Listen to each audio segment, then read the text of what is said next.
Friends, in our previous video we already created our user entity. So we just create our entity and we connect it to our database. But we have to do CRUD operations. We have to update, delete, and fetch the data from database. For this, we have to need our JP. For this, we are going to create new package that a repository.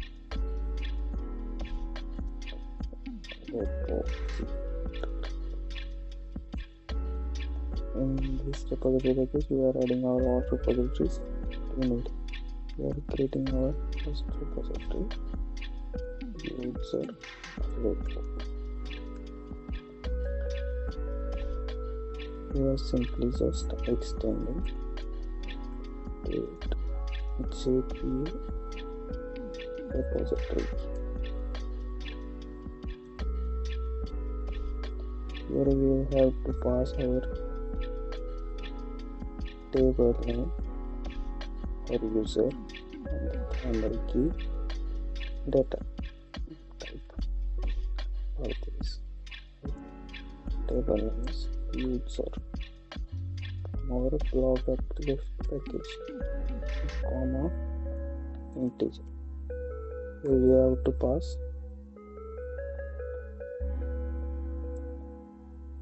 must have a declared style implement. This is our interface, not class.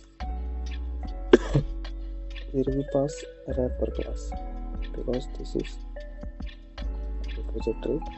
This accept wrapper. Okay, enter.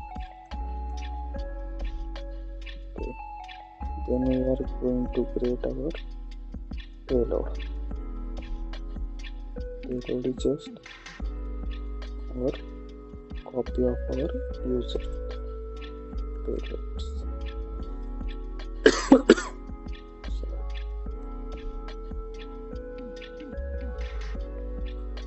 We are extending JpaRepository. You can go here.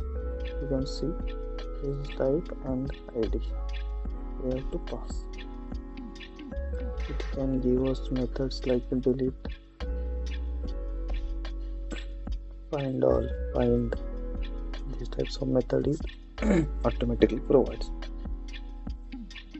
JP is nothing but Java persistent API.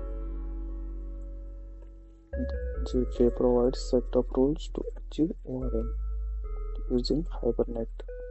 Okay, for that we have to create our first payload. User addictive. In our data we are just copy paste our user. Make this all fields.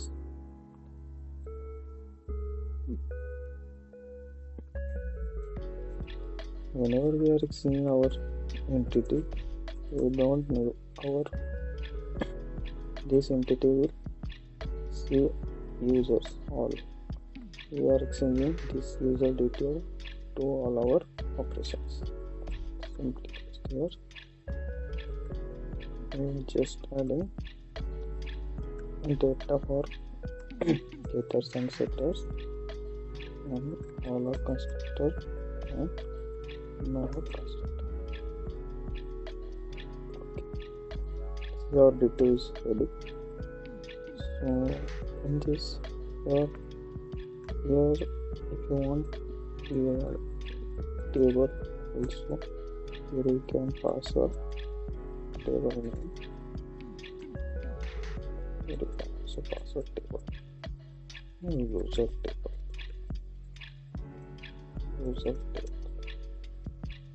Here you can also add column.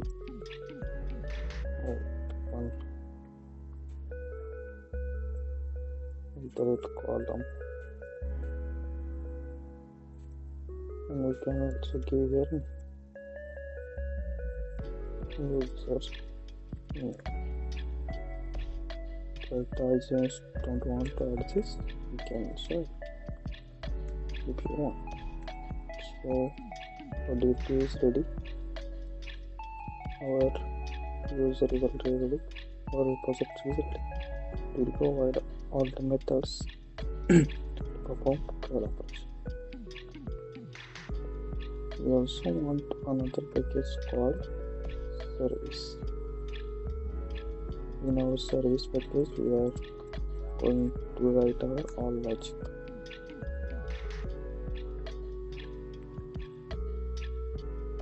We are creating our service package in our next video.